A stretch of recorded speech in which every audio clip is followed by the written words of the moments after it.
Welcome to Suvendu E academy, আমার নতুন channel. আপনাদের সঙ্গে আছি আমি শুভেন্দু কুমার বেরা। আপনাদেরকে আগেই বলেছি, আমার আগের যে চ্যানেলটা ছিল সেই চ্যানেলে কিছু সমস্যা হচ্ছিল, তার জন্য বাধ্য হয়ে আমাকে এই নতুন চ্যানেল খুলতে হয়েছে, শুভেন্দু ই একাডেমি। এই চ্যানেলটি আপনাদেরকে রিকোয়েস্ট করব, অবশ্যই চ্যানেলটিকে সাবস্ক্রাইব করে রাখুন।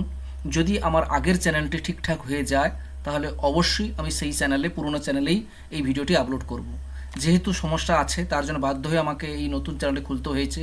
আপনাদের কাছে আবারও রিকোয়েস্ট করব, এই চ্যানেলটিকে সাবস্ক্রাইব করে নিন।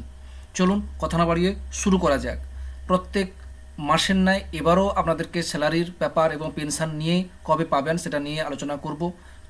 রাজ্য সরকারি কর্মচারী, সরকারি সাহায্যপ্রাপ্ত স্কুলের শিক্ষক, শিক্ষিকা, শিক্ষাকর্মী, পঞ্চায়েত, পৌরসভা ও অন্যান্য রাজ্য সরকারি প্রতিষ্ঠানের কর্মচারীরা এবং পেনশন প্রাপকরা 2024-এর মে মাসের স্যালারি বা পেনশন কবে পাবেন সেটা নিয়ে আলোচনা করব। চলুন তার আগে একটা কথা বলে দিই, প্রত্যেক মাসে আপনাদের যেটা জানাই, পুরোটা আমার মুখের কথা নয়, পুরো সরকারের নির্দেশিকা। অনেক সময় ব্যাংকের সমস্যা এবং ট্রেজারির সমস্যার জন্য এক দুদিন দেরি হয়ে যায় এবং একটু দেরিও হয়, মানে যেদিন বললাম সেই দিন রাত্রি 12টার মধ্যেই ম্যাক্সিমাম 99% জায়গায় প্রত্যেকে পেনশন বা এবং আপনাদের যে স্যালারি পেয়ে যান। কিন্তু অনেকের একটু সমস্যা হয় ব্যাংকের জন্য বা ট্রেজারির জন্য, তাতে আমার কিছু করার থাকে না। আপনারা অনেকে জানতে চাইছেন কেন পেলাম না, কী ব্যাপার, সেটা আমার কাছে কিচ্ছু অর্ডার নেই, জানানো নেই। কিন্তু সরকারি যে অর্ডার বলছে যে কবে কোন দিন পেনশন পাবেন বা আপনারা স্যালারি পাবেন, সেটা আমি আপনাদের সঙ্গে শেয়ার করি। চলুন কথা না বাড়িয়ে শুরু করা যাক। প্রথমে আপনাদেরকে জানাবো মে মাসের স্যালারি বা পেনশন কোন দিন অ্যাকাউন্টে ক্রেডিট হবে।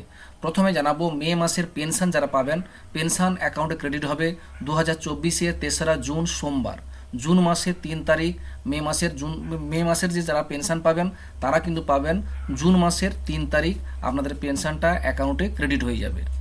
এরপরে আমরা জানবো আর পঞ্চায়েতে যারা কাজ করেন, মিউনিসিপ্যালিটি যারা কাজ করেন, কর্পোরেশন, লাইব্রেরি কর্মচারীদের ক্ষেত্রে তাদের কিন্তু স্যালারি অ্যাকাউন্টে ক্রেডিট হবে 31 মে শুক্রবার। 31 মে শুক্রবার কিন্তু রাজ্যের সমস্ত পঞ্চায়েত, মিউনিসিপ্যালিটি, কর্পোরেশন, লাইব্রেরি কর্মচারীদের ক্ষেত্রে কিন্তু তাদের স্যালারি অ্যাকাউন্টে ক্রেডিট হবে 31 মে শুক্রবার। 31 মে শুক্রবার কিন্তু স্যালারিটা অ্যাকাউন্টে ক্রেডিট হয়ে যাবে। এরপরে আমরা জানবো রাজ্য সরকারি কর্মচারী, রাজ্য সরকারি যারা কর্মচারী থাকেন তাদের স্যালারি অ্যাকাউন্টে ক্রেডিট হবে 30 মে বৃহস্পতিবার। 30 মে বৃহস্পতিবার কিন্তু রাজ্য সরকারি কর্মচারীদের ক্ষেত্রে কিন্তু স্যালারিটা অ্যাকাউন্টে ক্রেডিট হয়ে যাচ্ছে। আশা করি বুঝতে পেরেছি। মে মাসের যারা স্যালারি পাবেন, বিশেষ করে রাজ্য সরকারি কর্মচারীরা, তারা কিন্তু পাবেন 30 মে বৃহস্পতিবার কিন্তু সমস্ত রাজ্য সরকারি কর্মচারীরা তাদের স্যালারিটা পেয়ে যাবেন। এরপরে জানব রাজ্য সরকারি শিক্ষক, শিক্ষিকা, শিক্ষাকর্মী, প্রাথমিক এবং হাই স্কুলের শিক্ষক, শিক্ষিকা, শিক্ষাকর্মীরা তাদের স্যালারি অ্যাকাউন্টে ক্রেডিট হবে 31 মে শুক্রবার। 31 মে শুক্রবার কিন্তু রাজ্যের সমস্ত শিক্ষক, শিক্ষিকা, শিক্ষাকর্মীদের কিন্তু স্যালারি অ্যাকাউন্টে ক্রেডিট হবে 31 মে শুক্রবার।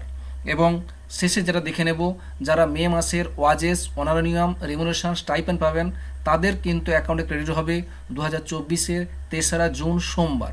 2024-এর 3রা জুন সোমবার কিন্তু মে মাসের ওয়াজেস, অনারোনিয়াম, রেমুনারেশন, স্টাইপেন্ড অ্যাকাউন্টে ক্রেডিট হয়ে যাবে। ঠিক আছে, প্রত্যেক মাসে আপনাদের এগুলো জানিয়ে রাখি। অবশ্যই যদি এই ভালো লাগে আমার এই নতুন চ্যানেলটিকে অবশ্যই সাবস্ক্রাইব করুন এবং আপনাদেরকে রিকোয়েস্ট করব এবং অবশ্যই বেশি বেশি করে ভিডিওটি শেয়ার করুন। সকালে ভালো থাকুন, সুস্থ থাকুন, ধন্যবাদ।